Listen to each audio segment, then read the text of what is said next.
Hello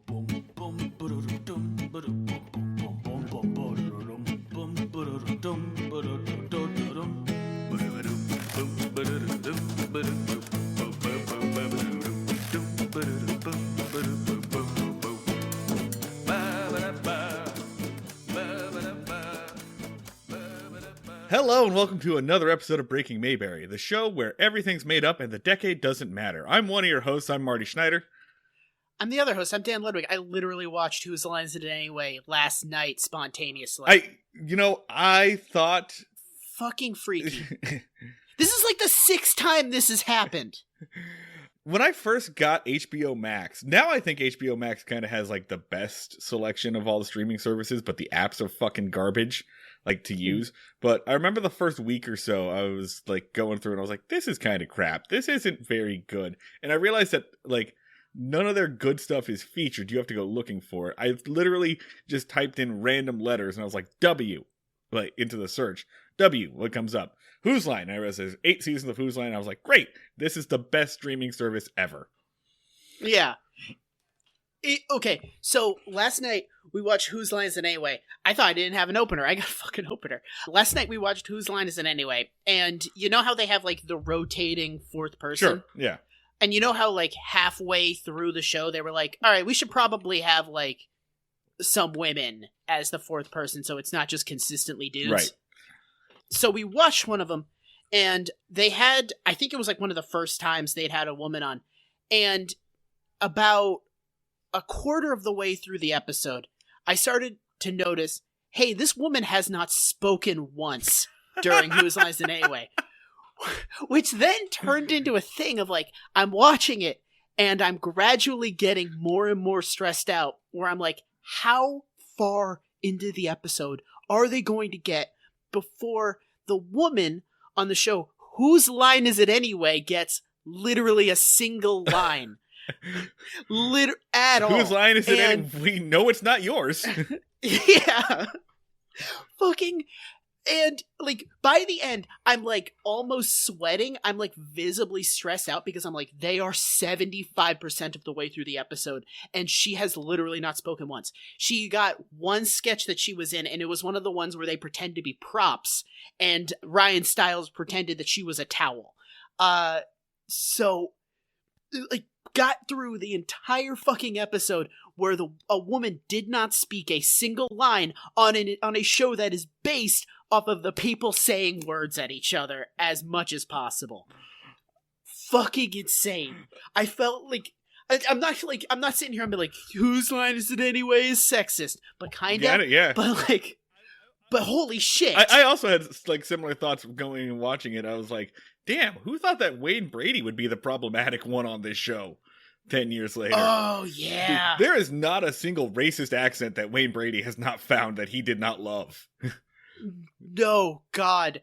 They had a thing of like, Wayne Brady, do a song in the style of a Hawaiian song. And he's like, okay, motherfuckers. Like, this is about to fuck you up. Like, they'll do that bit where, like, here's a box of hats, and Wayne Brady's, like, diving in looking for a turban. Like, where can I find a turban? I've got to do the voice. Whose line is it anyway? A cornerstone of my childhood. Not aged good. But still kind of rules. Like, still rules. Like, still good. And still on the air right now. Aisha Tyler's the host. Oh, yeah, they're still doing that shit. They're doing it because it's cheap as hell to produce. It costs no money to make, and people will watch it. But also, like, you want me to watch a TV show about people doing improv? I'm avoiding doing that as much as possible in my day-to-day life. For sure. Yeah. I feel like we can't let people know that we've seen Whose Line Is It Anyway recently, because then otherwise we're going to get, like, evites to other people's improv shows. And I'm sorry. Yeah. I'm sorry, Steve, from work. You are not Ryan Stiles. I am 30 years of age. I have experienced everything I'm going to experience out of watching improv. I've laughed. I've cringed. I've wished I could walk out of the room. I got it. I got the experience. Do not invite me to... I feel like that's one of the upsides of the hell of recent years is I think the improv show has died. No, it's just moved online. It's just moved to Twitch with mixed results. I watched... Oh, Jesus. I watched a Twitch stream Philly performers, the end crowd. I'm going to say it was decent, but they had a pretty good idea for a virtual improv thing where it was just, they had a script. They had a script for an episode of Lois and Clark, The Real Adventures of Superman, the Dean Cain Superman show. And the deal was they were doing a table read, and everybody had the script in front of them except for the person playing Superman. Oh, that's actually pretty good. It's real good, right? That's pretty good. And the thing is, though, like, the person being Superman just had to improv and guess all the lines. And what it came down to was basically just saying, what the fuck is this? Over and over and over again. And it always being funny. But the problem was, every person who had the script was just like, their guesses are way too close. They're guessing way too close to what's actually here. And that's nothing against the improv. That's definitely against the writers of Lois and Clark, The Real Adventures of Superman. Because it turns out you can just remove Superman from that entirely, and we'll all just fill in the blanks mentally. We'll all get the gist of it. Basically. That's like a CW show, though. You can, for most CW shows, you can just be the like... CW didn't exist when Lois and Clark was on. This was... Oh, what fucking channel was this? This was in the mid-90s. Fucking Dean Cain Superman. That was on ABC, I want to say. Oh, Jesus. This was a network television program that ran for like 5 years.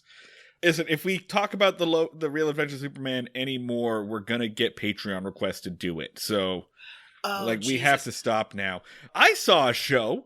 I went and saw a live performance of a show, a musical. I saw Traffic and Weather. You've never heard of it, because this is the premiere of it. Traffic and Weather is, how am I going to describe this? It is a musical rendition. It's not quite a musical because there's no plot to it, but it is a musical rendition of the album Traffic and Weather by Fountains of Wayne. Okay. My favorite band of all time, Fountains of Wayne. Yes, my favorite band of all time is Fountains of Wayne. How did I not know that about it? And this is also in tribute to Adam Schlesinger, the lead songwriter and bass player of Fountains of Wayne, who died of COVID about a year ago, like in April, like right at the very beginning of it. Adam Schlesinger also wrote most of the music for Crazy Ex-Girlfriend, and he wrote the song That Thing You Do from the movie That Thing You Do. And pretty much if you've seen a movie with an original song in the past 20 years, he had some hand in it. So, R.I.P. Yeah, so sort of in tribute to him, I guess he had been working with this Broadway producer for years on like, maybe we'll do this, maybe we won't. And after he died, this producer, who is also on like the board of directors of some theater festival in upstate New York, was like, well, I guess I'm going to do this show now. So I drove up to upstate New York and camped out. I had a very different upstate New York camping experience than you did. There were no druids. No one attempted to cast magic on me. And I saw this show. It's fun. I enjoyed it. Like, the songs are upbeat and catchy. The crew or the cast was very charismatic. It's basically each track is its own little short story. So they have like a little bit of dialogue at the beginning to introduce it. They do the song so it's fun. It's not going anywhere because I'm pretty sure that there is not really any demand. No, I don't know how like connected this producer is, but there's not really a demand for a 45-minute plotless musical based on the fourth best album of a band most people cannot name, and whose biggest hit they usually attribute to Bowling for Soup. It's really sad, by the way, as a fan to walk in and just see like on the marquee or whatever, from the songwriter of Stacy's Mom, and I'm like, oh God! I'm like, I get that's what you have to do. Anyway, I'm man enough to admit, like, this hit me. Like, I was emotional at multiple points. Like, I told Sarah as I went in, I'm like, you're gonna have me crying. Like, I'm gonna be a mess at certain points in this album. And I was, to the point where afterwards, like, somebody else from the audience came in and it's like, and came up to me and started saying, I saw how emotional you got. I know this really affected us. My son is in the cast, so I've seen this a few times. And I was like, oh, good. Yeah. I'm sorry if I made you upset. She was like, no. I know you made a special trip to come up here. And I said, how do you know? that I did that. Like, I thought I did tweet about it. Like, maybe maybe they run the social media for this place and they saw that or whatever. And she goes, yeah, I get it. And it must have been really close. And the work you did and your music was really impactful. And I blinked a few times and I said, do you think I'm the other guy from Fountains of Wayne? Do you think I'm the other dude, Chris Collingswood? Do you? Oh no. Hold up. Looking up Chris Collingswood. I don't look anything like him. Ignoring the fact that he's at least 15 years older than me. Fountains of Wayne.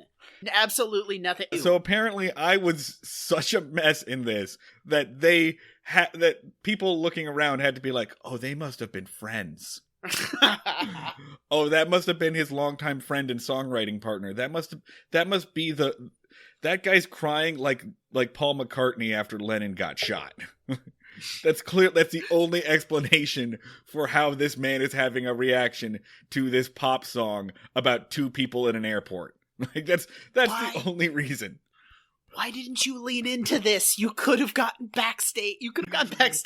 You should have seen how far you could have gone with them assuming that you must have known him. Okay, first off, I don't want stolen best friend valor so that I can go backstage at what was essentially a community theater production. Like, this isn't Broadway. If I wanted to go backstage, I probably could have asked. I probably could have just, like, gotten lost on my way to the bathroom. Like, hey, what's up? Like, you need to learn how to say yes to situations more because, you go backstage at a community theater production. 6 months later, you're, like, on the stage of the Grammys. Still no one has Googled this. And you're giving a moving tribute as the guy from Fountains of Wayne. Until eventually, the real Chris Collingswood confronts you on stage. And it's just like, do none of you guys know what I look like? I could have probably pretended to be the drummer. No one pays attention to the drummer. Today's episode, let's go ahead and get this episode out of the way. It's John Whedon, John. And I'm starting to realize, like, how much fucking damage this dude, John Whedon, did. Like, he's the country is in worse shape because John Whedon is a fucking weirdo.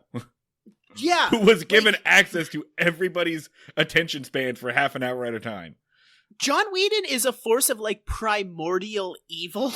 Like, Judge Holden from Blood Meridian. Like, he's like a Cormac McCarthy character in that he's just a manifestation of American sins. He also wrote a lot of episodes of the Donna Reed show, which I don't know enough about to comment, but he also wrote like 8 episodes of the Dick Van Dyke Show, including an episode where Dick Van Dyke's character, Rob, for some reason, he wasn't playing a character named Dick, but Dick Van Dyke's character, Rob, who is like a comedy writer, he's like a writer of a show, a chorus girl gets a crush on him and is like following him around, and to get rid of this chorus girl, Rob's wife suggests, why don't you go ahead and pursue her? Why don't you go ahead and like aggressively pursue her and scare her off, leading to a scene where Dick Van Dyke is groping this woman in an office and forcing himself on her for the sake of comedy.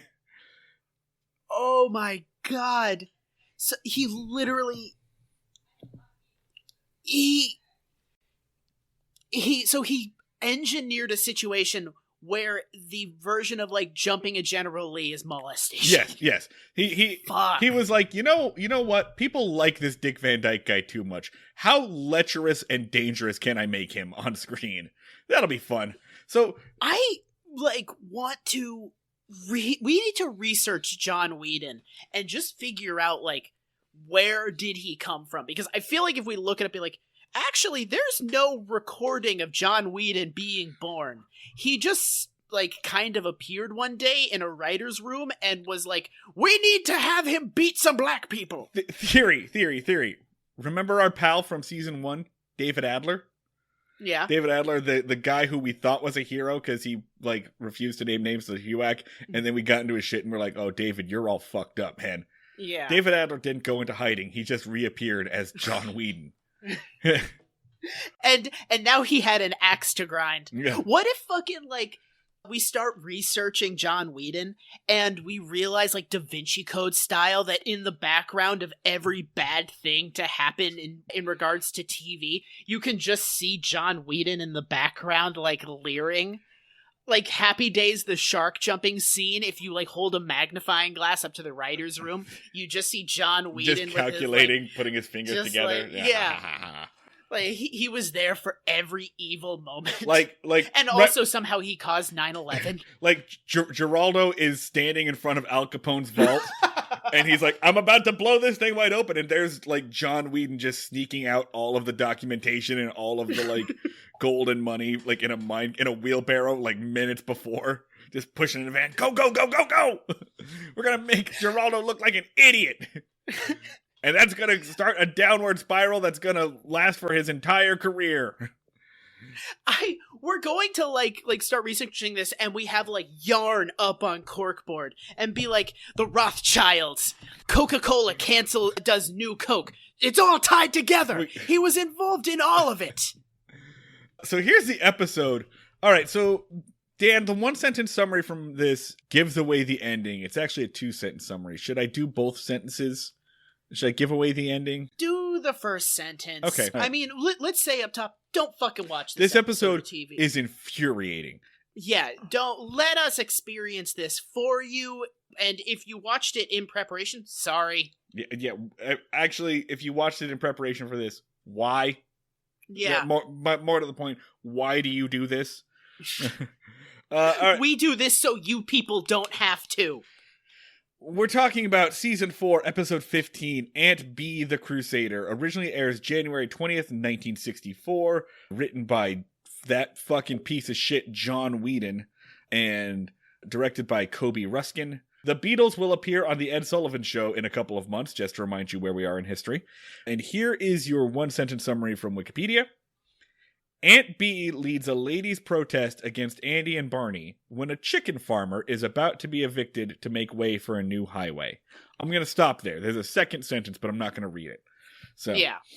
So that's the basic point. Is this is an Aunt Bee. This is a Bee versus Andy episode. There is actually conflict between two of our characters that doesn't involve Barney Fife's like feelings.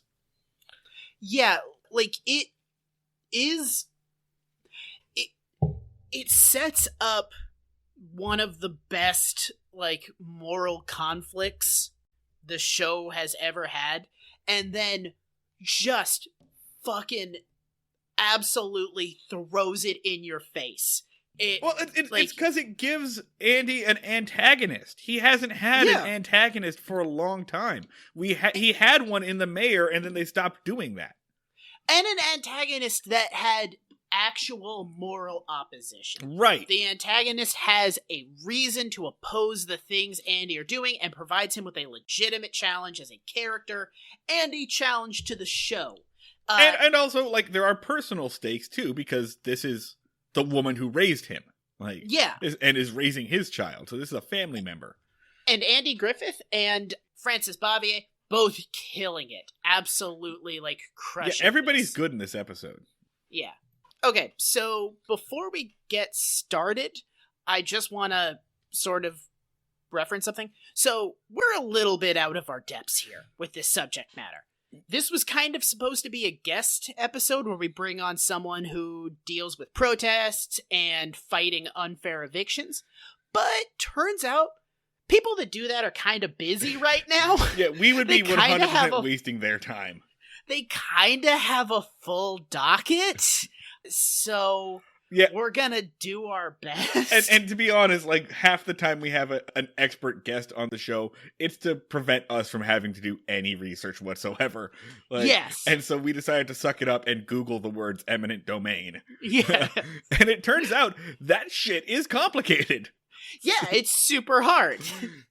So we're gonna be pointing out all this is bullshit. Honestly, the Andy Griffith Show addresses the topic in such wildly bad faith that I feel like our expertise is almost unnecessary because we're sort of arguing a fantasy version of these events, of how a person is evicted.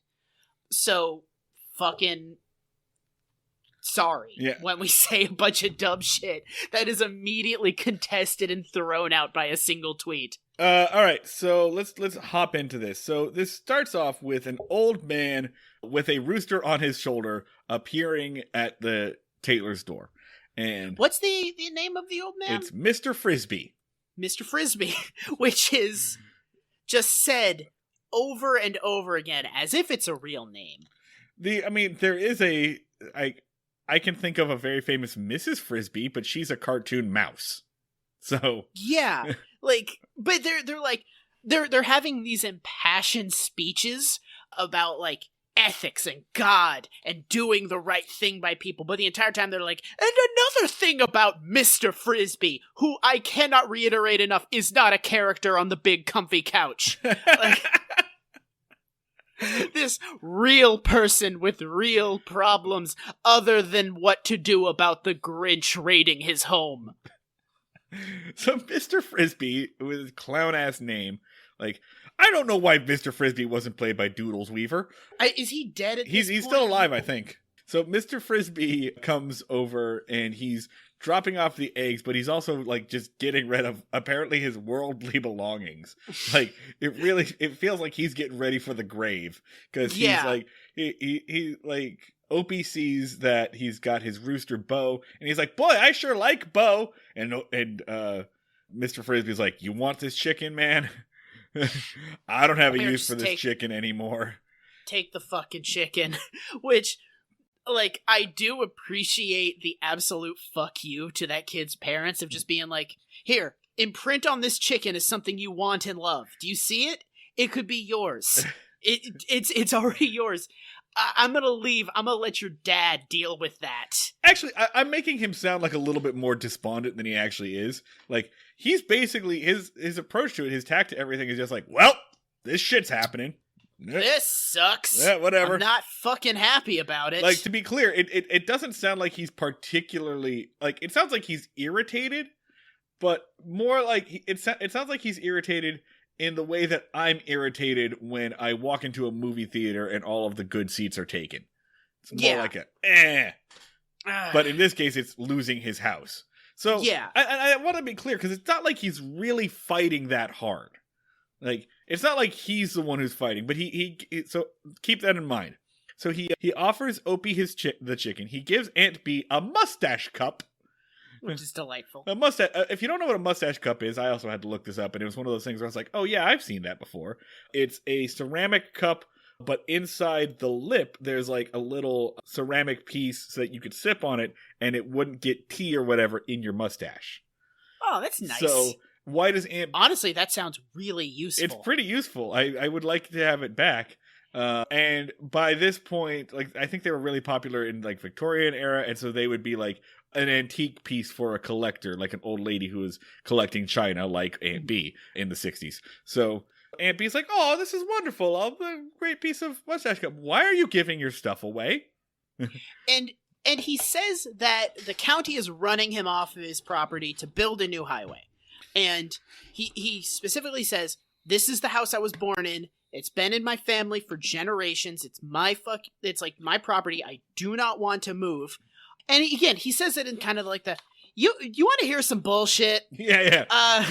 The land that my family's been living on probably since like fucking colonial times or some shit, I'm getting run off of it to build a stupid fucking highway. Instead of like the realistic thing of like, yeah, he said my ancestors. He says this with basically the same tone of voice that you and I have for every intro of this podcast. Yeah, that same level of just like, this fucking shit. All right, man, this is less than ideal. That my entire life is getting ruined. Do you have a place to live? Doesn't seem like it, but you roll with the punches. I'm opposed to this, but not enough to raise my voice slightly. So Opie offers Andy's help, and the way he offers Andy's help is, my pa's the sheriff and he can do anything. Yeah. Which I would say is an unhealthy way for a young man to think about his father, but given the way this show works, I have not seen any evidence to the contrary. But we've had 4 seasons of Opie being like, "Hey, Pa, can you solve any problem and do anything with or without your powers as a sheriff? And Andy has been like, look at me, make eye contact, understand this. Yes, I can. Within the domain of this town, I am a living god. I'm positive that the way that this show ends is like 13-year-old Opie looking at his father and saying, hey, old man, could you create a rock so large that you yourself could not lift it? And then one or both of their heads explode. Yeah. Fucking... Yeah, so, like, Opie just kind of follows the consistent logic of the show. And Father is omnipotent. And he will be proven right by the end of this. Yeah. And Aunt B, like, goes on a crusade. This is where it comes from. She goes on the warpath. She's like, well, not if I have anything to say about it, harumph! Yeah. And then, like, storms over to the jail. This is followed by a prolonged, somewhat funny bit of basically Otis is in the jail cell. He was wasted last night. They're in the process of releasing him, and Barney says, we should ask him where he is getting the moonshine to get wasted. And he's just like, why bother? We know Otis doesn't snitch. Yeah. And Barney's like, well, we will. Barney's response is, he will if you let me scare the shit out of him. Yeah, if you let me threaten physical violence, then maybe. What you haven't tried, Andy, is that enhanced interrogation. You know, the enhanced interrogation that turns out that's legal in the future. We'll be trailblazers, Andy. Trailblazers. I'm sorry that went on way longer than it should have, but I was actually on a good Don Knotts impression. I know, and those need to be savored. Yeah, like as they're having the conversation, a car battery just slowly rises up from under the desk in Barney's hands, be like, I think we should give it a shot. Did you know you can make a man think that he's drowning without actually drowning him? Crazy now, what Andy, the human body can do. I've been looking through the Police Gazette, and I found something called stress positions. They can neither sit nor stand. I've built something using folksy woodworking that I think can accomplish this. I could go down to Hooper's store right now and get us a whole bag of oranges. Ooh, latest edition of the Mayberry phone book came in. Huh. All right, they do this bit. Like Barney or Otis is walking out, and I like they must have had the chair on a wire or something, but they do a bit where Barney kicks the chair and it slides all the way across the floor to the other side of the room and knocks Otis into it. I thought that was funny. I thought that was a good bit of like wire work there. There's some very Hal Smith is acting his fucking face off. There's some very usual. bad wire work later on in this episode, but this one was good. I honestly like Don Knotts and Hal Smith playing together. That's always fun. Those two are always funny. Hal Smith brings out the best in Don Knotts. I think so. You know, I think what we've seen is that for most of this show, Don Knotts plays the wacky one to Andy's straight man. And what Hal Smith and I guess to another extent Gomer Pyle, Jim Neighbors allow for is it allows to shift that, and Don Knotts gets to do the straight man role, which I think he's actually better at. And it's what he would do for most of the rest of his career with like Tim Conway and his role on Three's Company. I think he's better at that. It's fun to watch him get frustrated at a ridiculous thing, which when you have him be the wacky guy, it's like, all right, Don, do something funny. He's like, bullshit, insane opinion, wide eyes, like threatening to hurt a child. Like he doesn't really do anything like cartoony. He's just a fucking sociopath. Yeah, I think you nailed it with the word frustration. It's more fun to watch him get frustrated than it is to watch him be a source of frustration. Yeah. Yeah. But like when he gets frustrated in regards to Andy, it's not because Andy did something wacky and silly. It's because Andy's like, hey, Barney, you're a bitch. And Barney's like, ooh. Like, it's not really like an Abbott and Costello. It's Abbott and double Abbott. Yeah. So in this case, he's trying to do like a drill sergeant type thing. He's smacking his hand with a ruler, trying to do like, I don't know, some weird Dom kind of shit. Honestly, Yeah. He's smacking. Where are you getting it? Where are you getting it? Where are you getting it? And he smacks his own hand so hard that it hurts.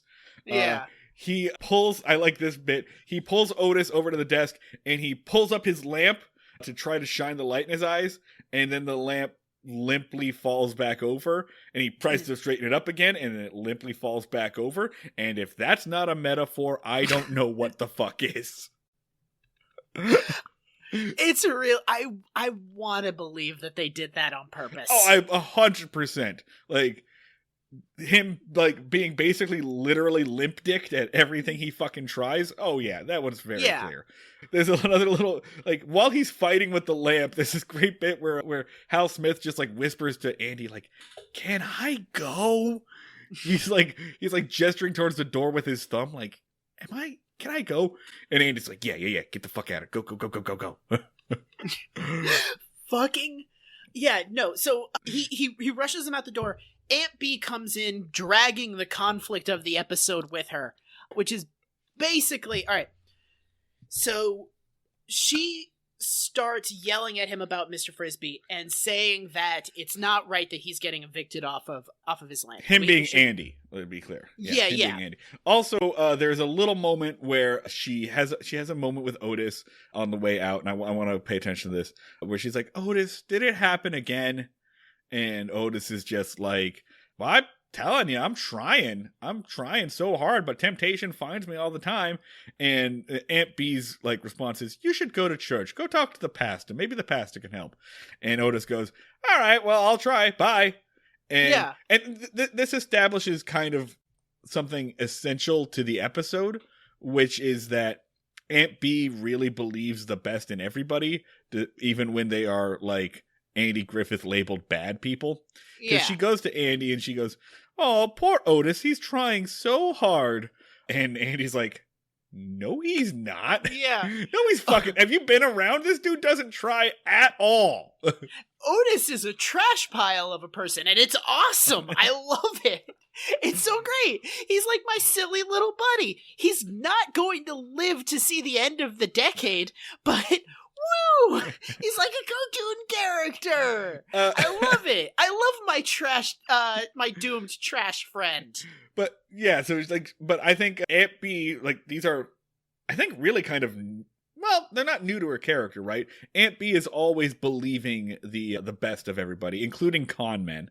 So Aunt B's kind of easily swindled because she wants to be so positive, even when the badness of a person is like very obvious to her. This is also, I want to say, like, the first time. How do I phrase this? The church being like a solution to the problem is really ingrained in this. And to be honest, for all that the Andy Griffith Show fans talk about the religiousness of the show, it doesn't come up that often, at least not in the 3.5 seasons we've gotten to. They've gone to church like twice, but like the words God or Jesus really never came up. But this is the first time when she's like, I am a churchgoer and church can solve the problems and you would be a better person if you went to church. So really sanctimonious about it. But the Andy Griffith Show explicitly is like, church doesn't solve problems. Grifts solve problems. Right, that's what's really interesting is that, like, they make the most religious person in this, like, the person on a literal crusade, that word has religious connotations, like, they make her wrong in the end. Yeah. So she like, gets mad at Andy, and she goes, and a lot's happening in this scene, actually. Like, I'll give John Whedon credit where credit is due. A lot is layered into this dialogue that sets up for bullshit later. But she says, quite, Otis wouldn't be having this problem if you were getting rid of moonshiners instead of running people off their property like Mr. Frisbee. Keep that line in mind. Remember that line. Which Andy says, we're trying. Which then brings up the whole thing of like, Andy's been busting moonshiners left and fucking right for 4 fucking seasons. It's not work. There's literally just another moonshine. There's just the next moonshiner. It's like, very much the war on drugs. Like, yes, it's extremely the war on drugs. Like, he busts the moonshiner out in the woods. Someone puts a moonshine in a farm. He busts that. Someone puts it like in a haunted house. Busts that. Another farm. Busts that. Back in the woods. And I can't be clear enough how weird this is. I don't think we talk enough about how weird the prohibition of Mayberry really is. Yeah. Because even though there are still dry counties, in fact, I just looked it up, there's about 500 dry counties in the country. Or at least as of 10 years ago, that was the most recent figure I could find. And they're mostly in the South. But we were 30 years away from the ending of Prohibition in this. Yeah. I don't think we talk enough about how fucking weird the Prohibition, the dry county. It's because they needed to have a crime. They need to have a crime.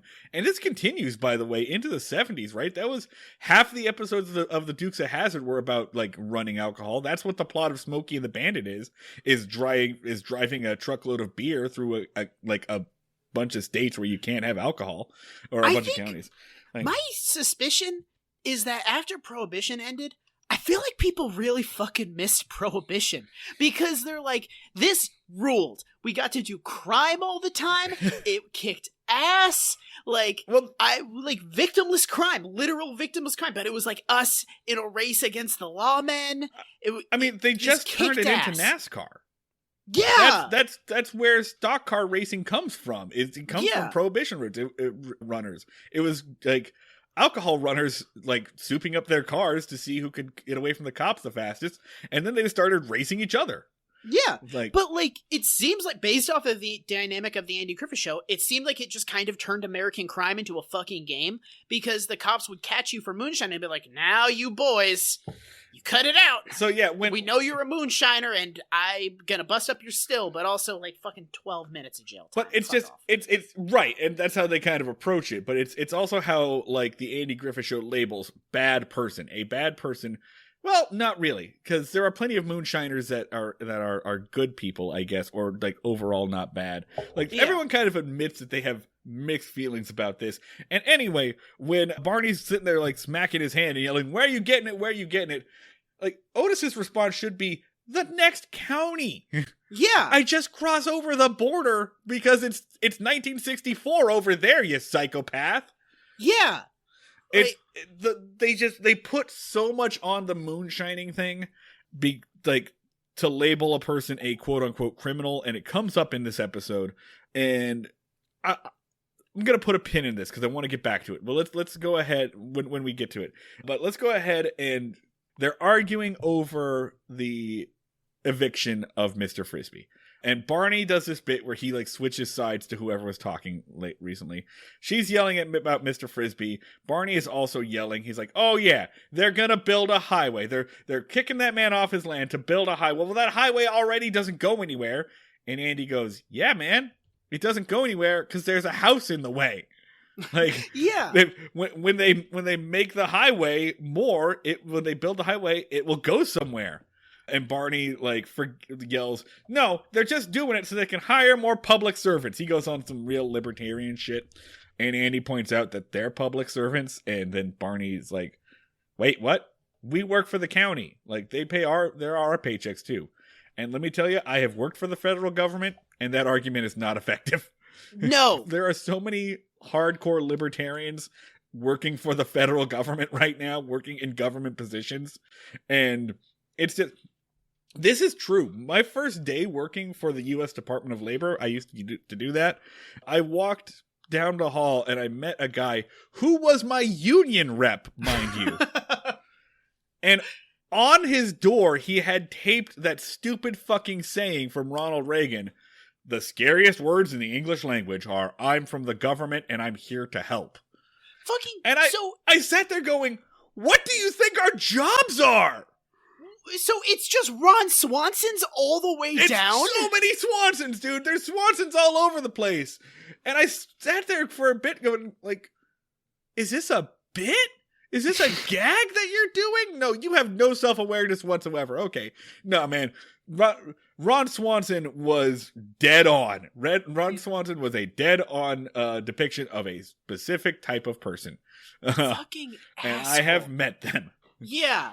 people that would like kill for like a government job, and you just have these fucking libertarians doing a job they believe shouldn't exist. Yeah, it's fucking frustrating. Like, because government jobs, good jobs. Yeah. Anyway. So yeah, but this is extremely like frustrating because it is 100% Barney is a hardcore libertarian until his direct interests are threatened, which is like, haha, funny bit, which is but real as shit, especially amongst cops where they're like, yo, for sure. Unions are bad, reduce taxes, less spending, except for over here, except the Fraternal Order of Police. Literally except over. We are the exception that proves the rule. Fuck off. Don't you dare take any of our shit away. Which is funny because the exact opposite is always mine. Like, I'm always like, hell yeah, pro-union, asterisk, except the FOP. Fuck that. Yeah. Like, so, all right. So Andy lays out his argument here, which is, they already built part of the highway. They ran out of money. Now they have money, so they need to build the rest of the highway, but there's this house in between. And if we don't take the house, then we can't build the highway. We need that highway for emergency vehicles. Also, they are paying him for his property more than it is worth.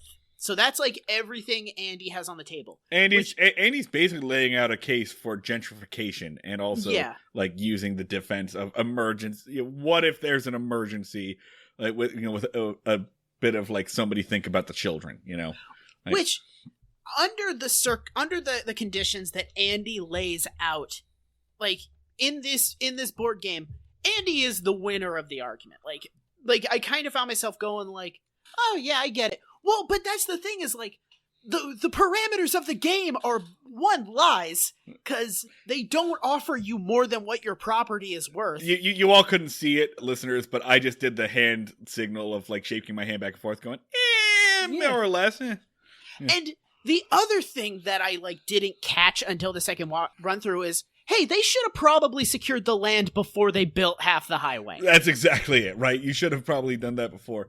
And so there's also a bit right here. Aunt B makes the argument, oh, money makes it all right. You never did like Mr. Frisbee. And Andy goes, yeah, I don't like that guy. There's never a reason given for why Andy doesn't like that guy. And a bit of context here is we've seen Andy duck evictions before. 1,000 times. We've seen him on several occasions just be like, I don't want to serve this eviction. Fuck you. It was one of the things that we like really liked about him a couple of seasons ago. So yeah, like Andy really does. That's where the crux of his argument falls apart, is that if Andy wanted to do something about this, he could. Yeah. And Aunt B calls him out on it and says, you could do this if you wanted to. And he's like, well, I can't. My hands are tied. I can't do anything about this. He said this to Opie too, and this is the second time John Whedon has written these words this episode. Or sorry, this is the second time John Whedon has written these words this season. Is he says, the police don't make the laws, we just have to carry them out, and that is such horse shit. Yeah.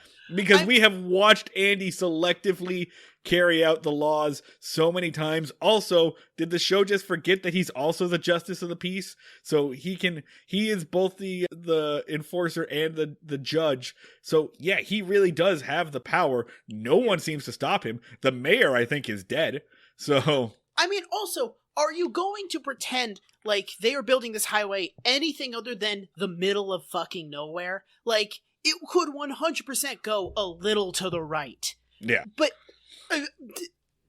there is definitely this very ominous, creepy trend in the Andy Griffith Show where, like, season 1 and 2 Andy Griffith Show, man, fuck the law. Well, the law is what you make it. You pick and choose what you enforce. The important thing is morality, or my particular sense of morality, and the law should obey that. He specifically gives that speech 1,000 fucking times, which we've taken issue with because we don't like when the sheriff has the power to pick and choose the laws that he enforces.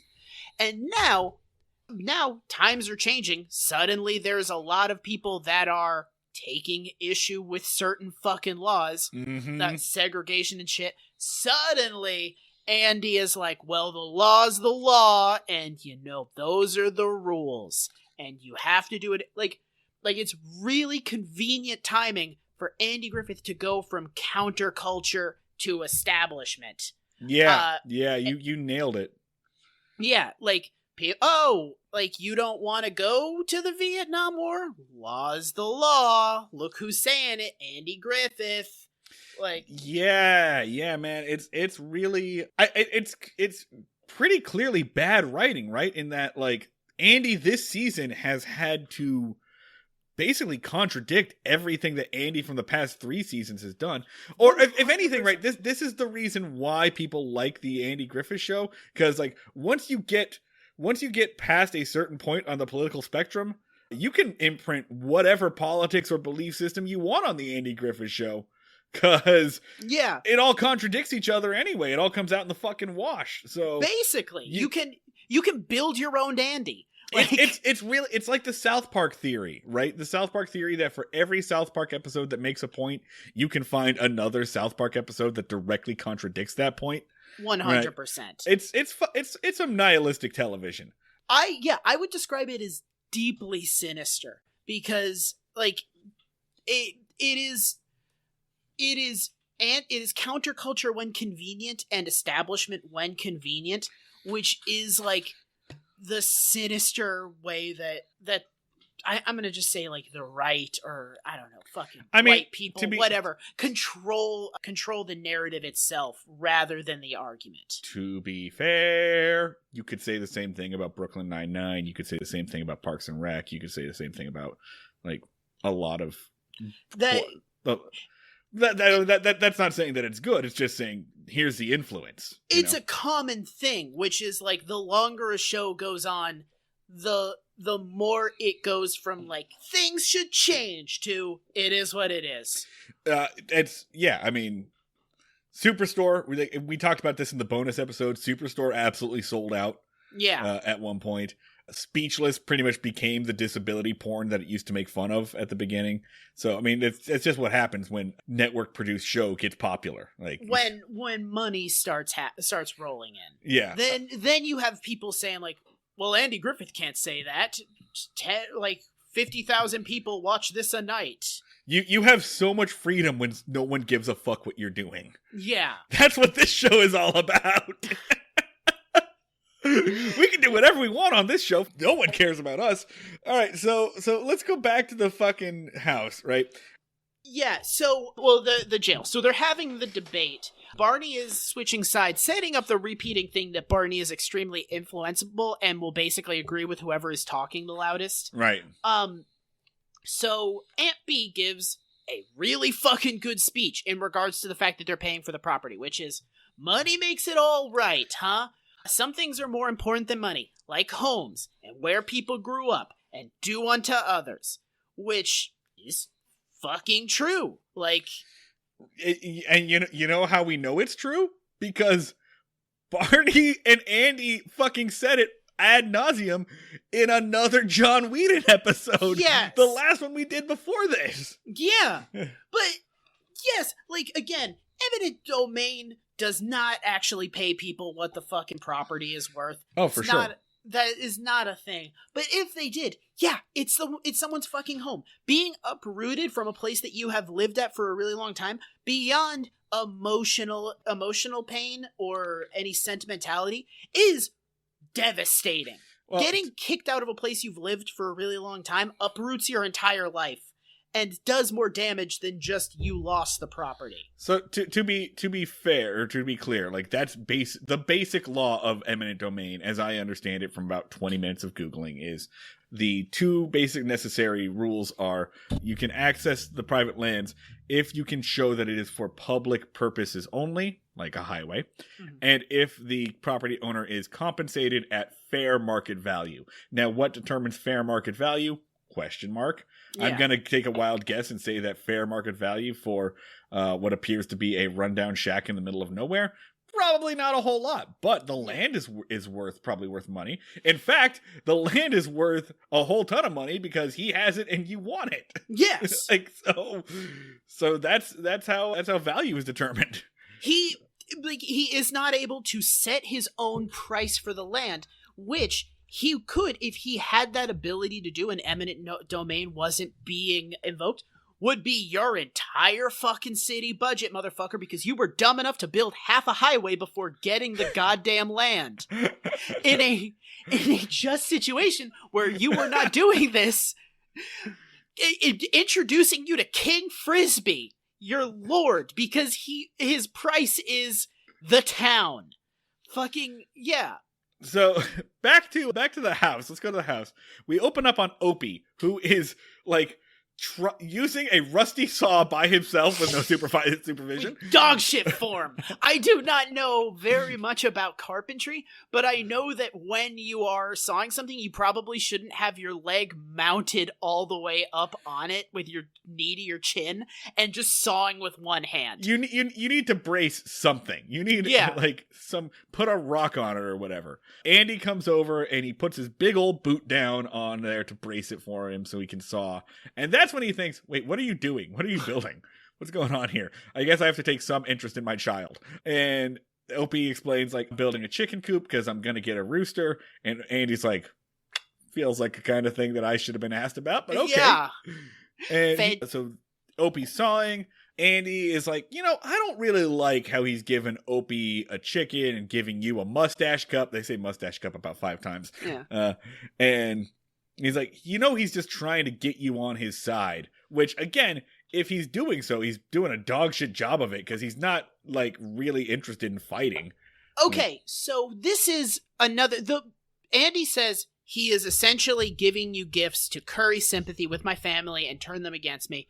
Which, this is another fucking thing in a John Whedon episode where the bad guy has a plan that involves being nice and hoping that the thing he wants to happen will happen. Right! This is exactly what the homeless person did in the last one we talked about.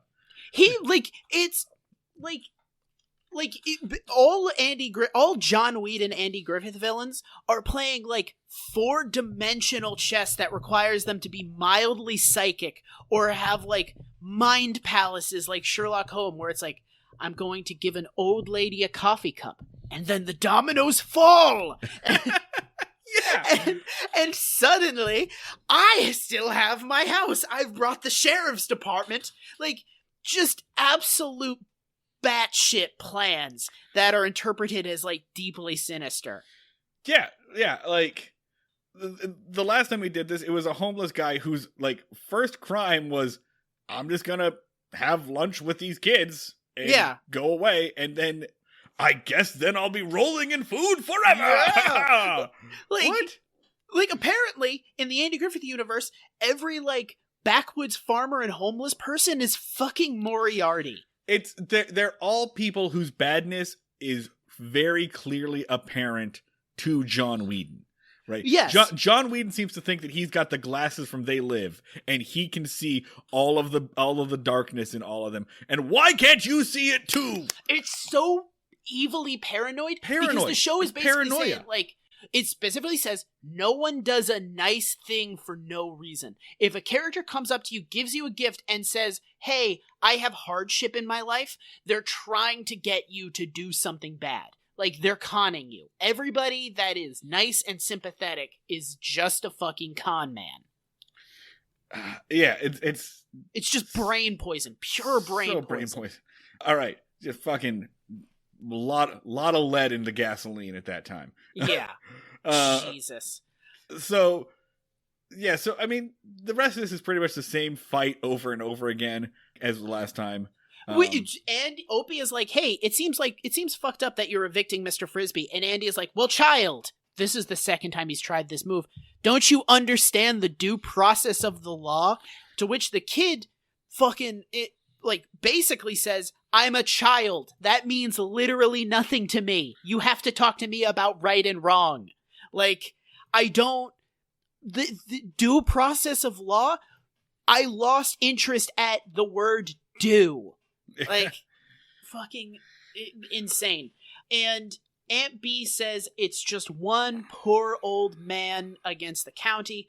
Fucking digs into Andy by saying, you are ruling this county with no feelings. You just do what the law says, but only when whatever side your bread is buttered on. Are there no lawyers in Mayberry? Did they put a ban on lawyering at the same time as they put a ban on alcohol? Like, lawyers keep coming into Mayberry and be like, I'm going to set up a shop and, help with estate law and help people enforce their rights. And Barney Fife fucking kidnaps them and buries them alive. There is a pile of public defender bodies somewhere in Mayberry Creek. Wait, there is like, oh, you're a lawyer? We actually have some real estate for you. We call it Lawyer Valley. Just come on up and just look out upon a sea of skeletons that have been buried up to their necks. Mm-hmm. Fucking A. But yeah, like I feel like in between the episodes, the character from It's a Wonderful Life is just assassinated every 14 minutes. So Aunt Bee and Andy are not talking to each other now. They're doing the whole like, Opie, tell your father to do blah blah blah. Opie, tell your Aunt Bee blah blah blah blah blah blah blah. And it's pretty good, honestly, because it ends with Andy just marching off, going, "I don't care what you tell her. He says he doesn't care what you tell me." So yeah, it's all right, whatever. It hard cuts to the kitchen the next day, where they basically just have the same argument. I'm looking at the notes now, realizing all three of these scenes are the same argument. I almost want to skip this, except for two things. Number one, the repeat of a sheriff don't make the laws, which we have seen numerous times. Yes, you fucking do. Yeah. It does not work in this universe. The whole conceit of I know we're repeating ourselves, just like the show is repeating ourselves, but the whole conceit of the show is, what if a sheriff basically made the fucking laws? And then the second thing is that, like, Barney comes in after Bee and Opie leave, and he's, like, sitting there having coffee with Andy. And Andy says, I know that Miss Frisbee or Mr. Frisbee is just fooling them. And Barney says we could get him on a 204. And Andy says, what's a 204? And he says, it's kind of a catch-all. It's pretty much like bribery, but also influence, but also, it's a bullshit law. I could just get him on. Yeah. This scene did make me laugh, though. Because they're talking about, what are we going to do about Aunt Bee? They say, what are we going to do about Aunt Bee? She can be real stubborn. Barney says, well, women can be real stubborn. You want to know what a famous philosopher once said about women's stubbornness? And Andy says, no. Then he gets up and he walks away. End of scene. And it's so goddamn funny. It's a great move. It's so funny. It's killer. No. But, okay, the 204 law. Because the show has been, because the show has said explicitly, laws are sacred and should be, like, respected and revered. And Barney is like, hey, you want to use this bullshit law that means nothing? That just forwards our interests? Do you want to use the law that I wield as a cudgel to enforce my will? And Andy's like, nah, but that's cool that exists. Not yet. Let's put a pin in that and come back to it. Yeah. Like it contradicts itself within this fucking episode. Yes, exactly. Their fucking belief system is such dog shit. John Whedon can't even keep his fucking shit straight for the duration of an episode. All right, so they drive into work, they drive into the jail, and there's a large protest out in front. It's Aunt Bee and a bunch of women Aunt Bee's age. They're all protesting, they're all got signs. The highway is a killer. I have to point out my favorite sign of these, because there is one woman wandering around, like there's, signs like, no highway, let Mr. Frisbee go, Sheriff Taylor unfair, and there's one sign that says, don't patronize this jail. Lady, you can't boycott the jail. It's not a store. The jail is not a place you choose to go to. The jail doesn't, lose money. You know that, right before that, they were like, well, the important thing is that Susan's trying. It's such a funny sign. I've been thinking about it for a week. Don't patronize this jail. Do you think the show did that on purpose? I hope so. Yeah. It's It is very possible that someone was just like, just write the fucking sign and accidentally created comedy gold. So there's a shitload of yelling. They yell at Andy and Barney. Andy says this is about democracy, and we have to yield to the will of the majority, to which Empy and the women yell, why don't you? We're the majority. And Andy says, like, the law, you democratically elected the representatives. They made the laws decided that this needs to happen. And then Ampy said, well, the law decided wrong. Which is a pretty common assertion. Like, for the Andy Griffith Show, fucking revolutionary, right? That they introduced this concept. Yeah. Well, because that's a thing that everyone believes. Like, everyone, regardless of where you're on in the political spectrum, believe that democratically created laws are sometimes fucking horrible. If you're on the left, you think that it's fucking segregation and, like, all this horrible bullshit we do. And if you're on the right, you think it's that women are allowed to vote. But it's a universal thing that we think that this is not, like, inherently ironclad acceptable.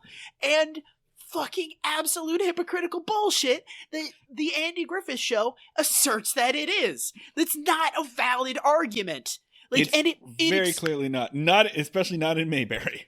It explicitly avoids making a moral argument against what Ampy is saying. Ampy is saying, I have a moral point about this, and Andy says, well, it doesn't matter. And it's not my job to deal with your moral point. Do you think we're ever going to see someone run against Andy for the position of sheriff? And yeah, we're going to find out that he actually is a moonshiner.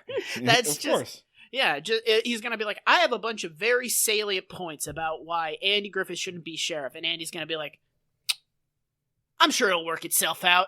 And then it does. Because they'll find out that his wife is actually a moonshining still, or some shit like that.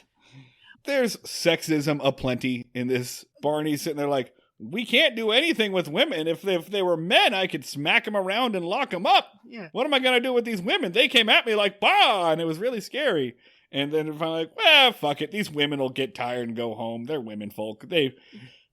It's about supper time. They'll disappear pretty soon. Basically, they have an entire scene that boils down to women. Am I right? Women. Just that over and over again. That is like the essence of the scene, and there's some other words in there too. I don't even feel like doing it, to be honest. Well, I did it. I accomplished it. You did the bit. All right. Later that day, or maybe the next day, I don't know. They get a phone call from the highway department. They say, all right, the bulldozers are ready. We still got to go kick this dude off. So they drive out to the farm where Mr. Frisbee is. And Aunt Bee is, like, got her crowd there. Yeah. Right. They're basically ready to, like, chain themselves to the house and, like pour sugar in the bulldozer's gas tank and shit. They're doing a balls to the wall protest. They're standing in front of them. They're doing, like, some actual good work out there. It's not like some of the bullshit protests that we've walked into. That they're doing some hardcore direct action shit. They're about to throw a chair through a Starbucks window. Yeah, no, they're really going at it for this character that we've never seen before and will never see again. Ampy is like, remember, girls, if you get pepper sprayed, pour milk into your eyes. Water only makes it worse.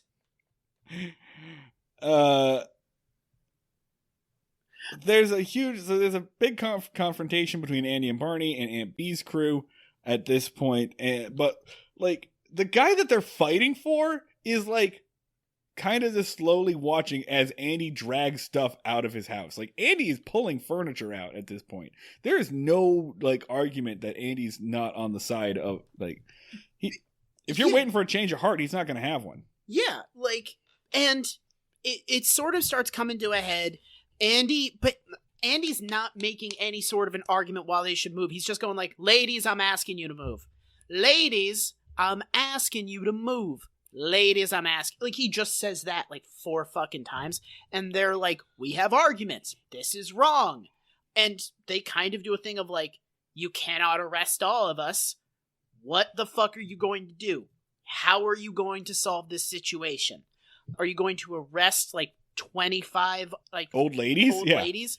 Are you going to walk away? And Andy's like, I'm about to have to make a big important decision. And then, here comes that Deus Ex Machina, baby. Swooping in. God emerges from the machine and just hucks a drunk rooster at the side of Andy's head. So Opie's there for some reason. Yeah. Did he get a ride? I guess like, I was gonna say, I guess they can't leave Opie at home alone, but they do that all the time. Aunt B like squatted down, be like, now Opie, do you want to see your beloved aunt get arrested by your dad? Would you like some trauma today? How does that sound? Do you want to see the worst thing ever? Yeah, but Opie's there and he's looking for his rooster bow, right? Mm. He's like, I went in there, I can't find my rooster that I'm supposed to have. And Andy's like, I don't give a fuck, man. Yeah. Like, I'm too busy with this shit. I'm too busy. And like, they hear the gurgle of a dying rooster, basically. And Opie's like, oh, that's gotta be him. And Andy goes, yeah, whatever. Go fucking get tetanus. I don't give a shit. Go. And says, go get your bird. He comes back with the bird and he's like, look, my bird's dying. Yeah. I found him in the basement. And he's like, I didn't see a basement there. In the chicken coop, there's a trap door and I found him. So then we zoom in on this rooster that they have like fastened like fishing line to his wings and are just like making this thing dance. So a little bit of animal abuse in this episode. I did not watch the scene closely enough to see the fishing wire, but I was like, I wonder how they made that rooster look drunk. No, I don't. No, I do not wonder that. I do not want to know what thing they did to make this happen because it is undoubtedly barbaric. I thought they like injected the chicken with poison and we were watching like the last minutes of its life. No, they just tied some wire. I mean, it's better than your thing. They just tied some wire to it and just like pulled its legs around. So I guess that's something. And then Andy is just like, So he walks away and he comes back and he's like, look what I've got. It's a distillery. It's a distilling silo. Look at this motherfucker. This guy's a bad guy. Ha ha ha, bitches. You know. So here's my theory, is that when Andy says something, the universe, I don't think that still was there. I don't really think that he's really, or at least he wasn't a moonshiner. I don't think Mr. Frisbee was a moonshiner. I think that when Andy says something, the fabric of reality tears itself and warps and creates matter where matter was not before, because there's no way for Andy Taylor to be wrong or morally like ambiguous. Those things just appeared. He spoke it that I don't like this guy, and then shit appeared because it's the only thing that makes sense. Because why the fuck wouldn't you get rid of that stuff? Go hide it in the woods beforehand. So the recontextualization, like if you take this all on face value, is the change is not, well, I don't want to leave my land because it's my home. It's because, all right, well, I have an illegal operation on my property, and if they bulldoze through it, they're going to find it, and I'm going to go to jail. So he wasn't, like, resisting it because he wanted to keep his land. He just wanted to not go to prison, which, you know what, is fine. Yeah. Yeah. It's also still, like, it doesn't change the facts of the situation, man. Yeah. Because he's, again, fucking moonshining, the thing that, like, everybody has agreed is a completely harmless fucking crime. They use this crime to label a person. This is a bad person. He's completely unrehabable and don't trust anything he says. But it's a thing that is only illegal. It's the only reason this crime is happening is because you're still 30 years behind the rest of the country. Yeah.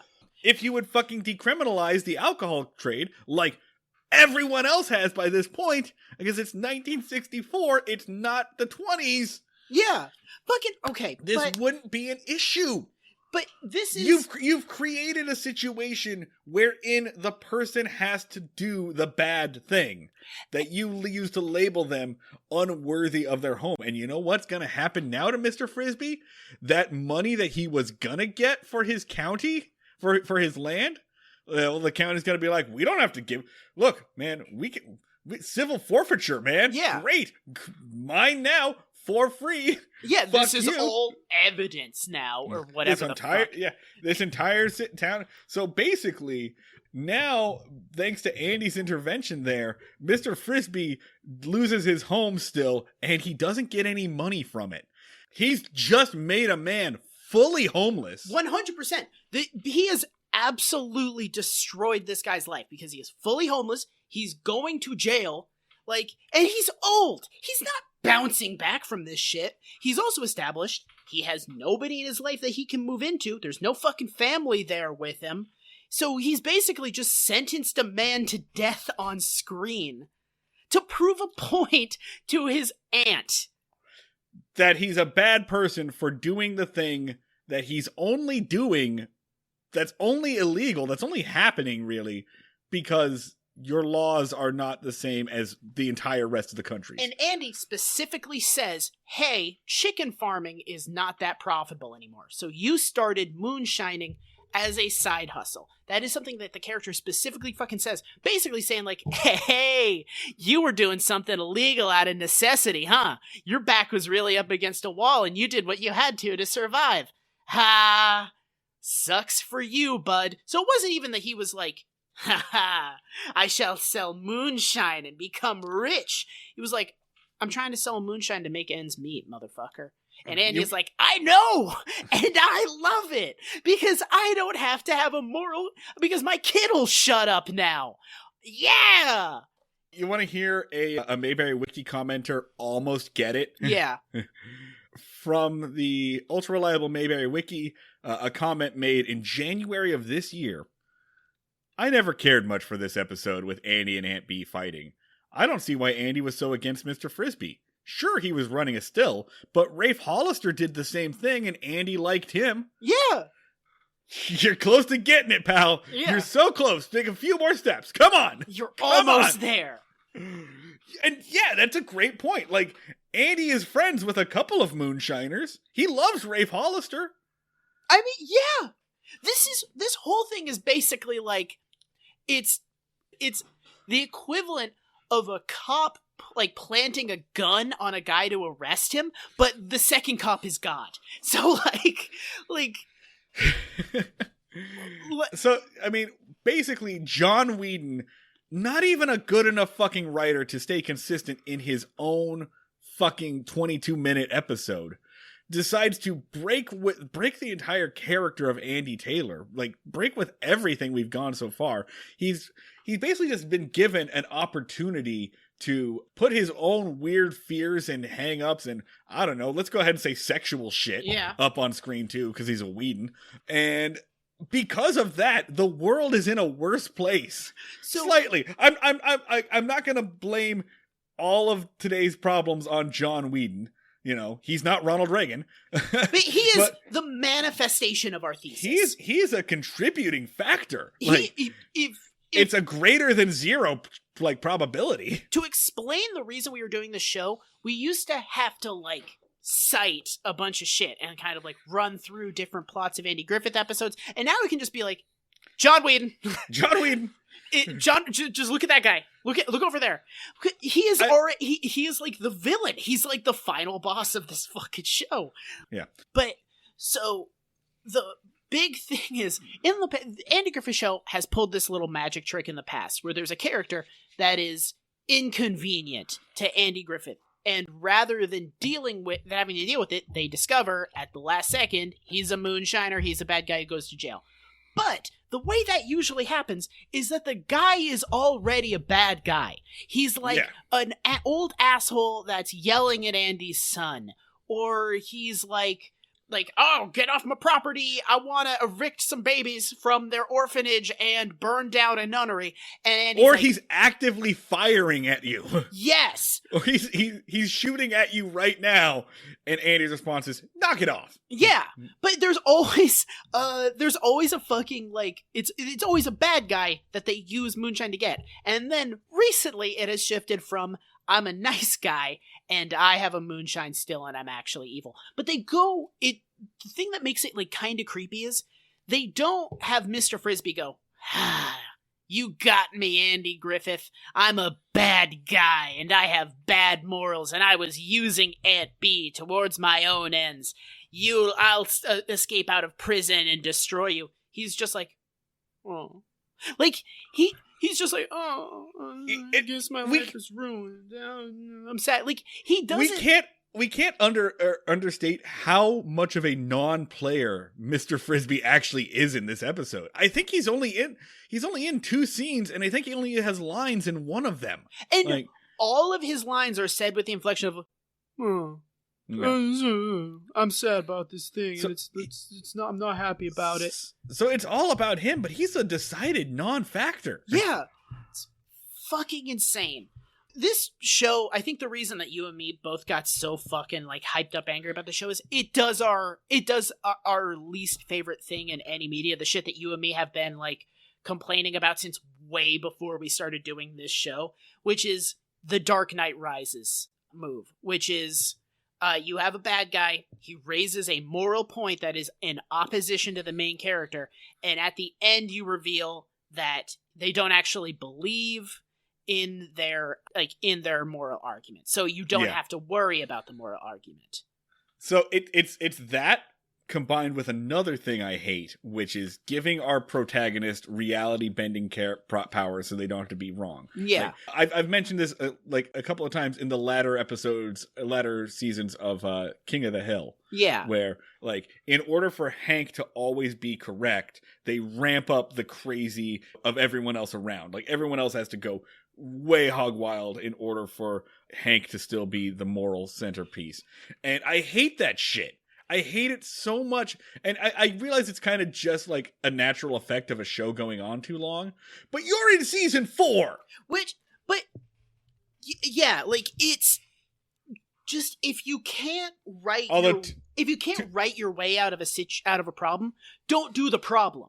Like, if you can't make the character do or say a thing that solves the problem, don't bring up this shit. Don't write yourself into situations that you have to have God reach down and like pluck you out of it.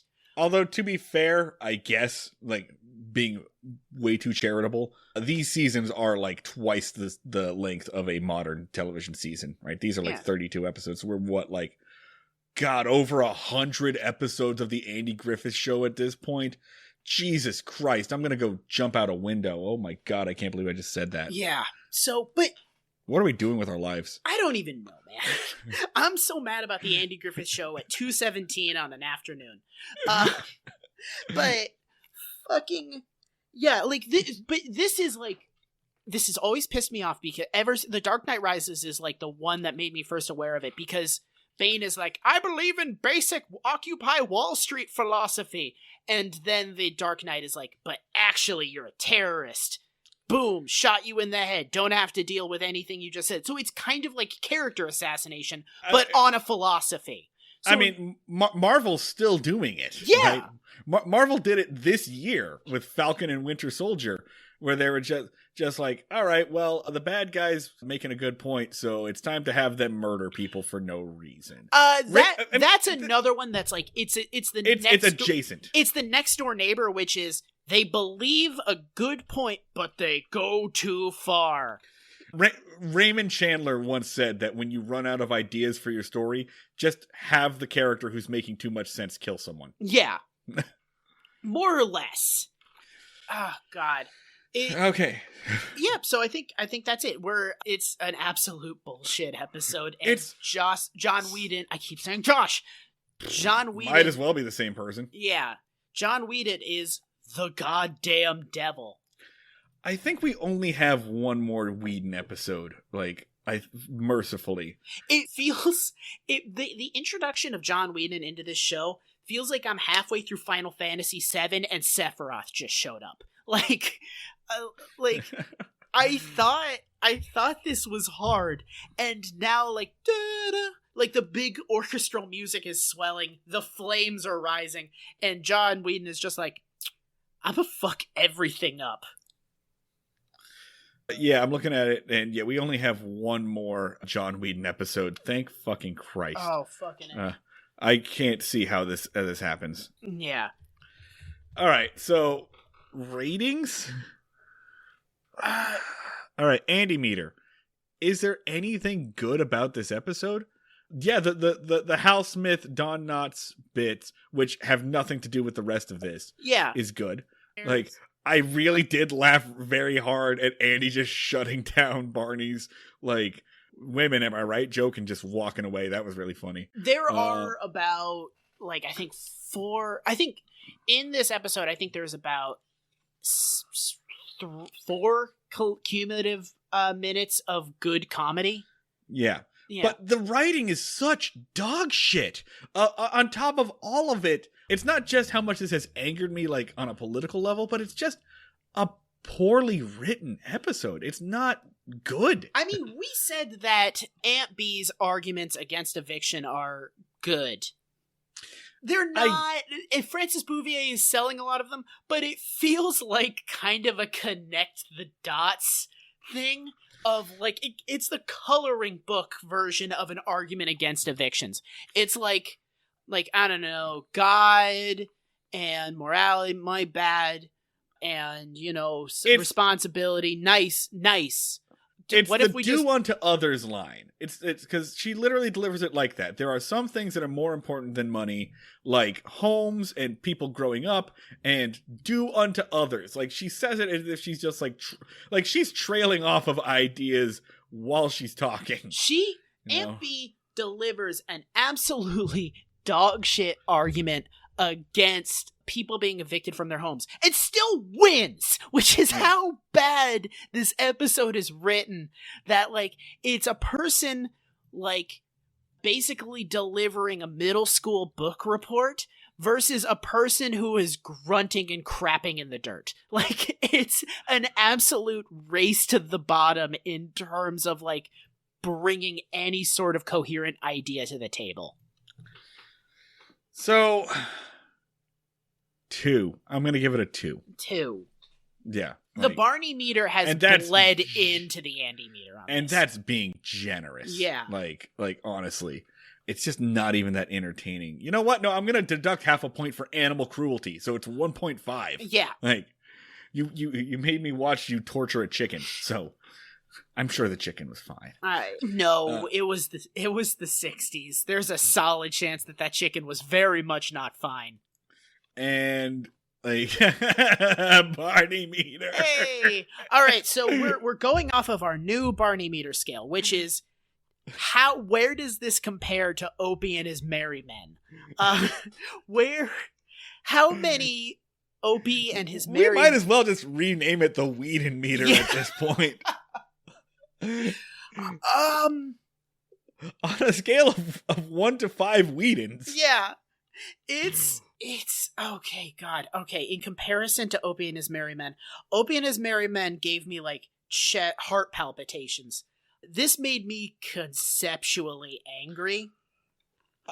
You know what? I'm gonna say this is not as bad as Opie and his merry men. No, not close. It's not as bad because I don't think.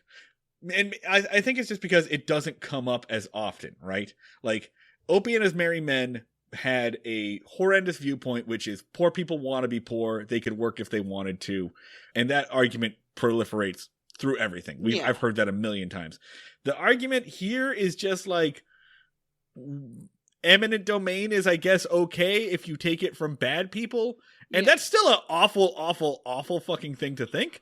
But I guess it doesn't come up as often as the other thing. I mean, it does. It is a thematic continuation of Opie and his merry men, which is poor people are out to get you and don't buy their bullshit. If a poor person tells you that they're suffering, they're not. They're lying to you. That's true. Yeah. So I would put it at like an 8 compared to Opie and His Merry Men. It did not fill me with blinding rage. Oh, I straight up screamed "fuck you" at my television. Yeah. This still was very bad. Yeah, I'm gonna say 8.5. Yeah. It is an 8 on the recalibrated Barney meter. Do not compare this against any previous Barney meters. That there is we are on Barney meter 2. Like, the whole thing's different. It's all changed. The introduction of the Whedons has really just like messed with our calibrations. I mean, we were, if anything, really generous at the beginning of this show. Yeah. Oh man, I really want to hear from someone who is like listening to this show all the way through. Yeah. Like at this point, because we've had enough episodes. Like now we're rounding up on 100 episodes of this show, my man. I know. Okay, so I think, God, I'm so angry. I think that's going to wrap it up for us. As always, you can get at us on the internet on Twitter. We are at Break Mayberry. I'm at Schneid Remarks. That's SCHNEID Remarks. Patreon, if you want to support us with your money dollars. Patreon.com/Breaking Mayberry.